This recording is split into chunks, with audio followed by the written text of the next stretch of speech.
আসসালামু আলাইকুম, কী অবস্থা সবার, কেমন আছেন?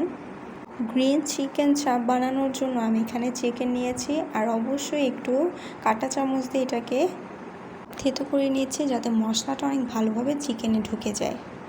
গ্রিন চিকেন চাপ বানানোর জন্য অবশ্যই লাগবে হচ্ছে ধনিয়া পাতা আর হচ্ছে বেশ কিছু কাঁচামরিচ। আমি এটাকে ব্লেন্ডারে ব্লেন্ড করে নিয়েছি, আপনারা চাইলে পাটাও এটাকে বেটে নিতে পারেন।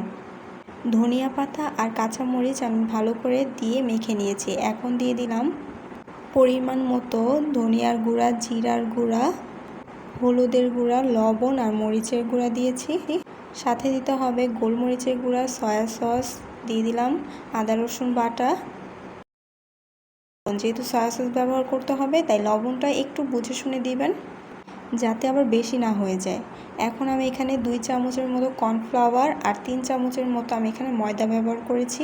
এখন ভালো করে মেখে নিয়ে তেলটাকে গরম করে তারপরে ভেজে নিতে হবে চাপগুলোকে।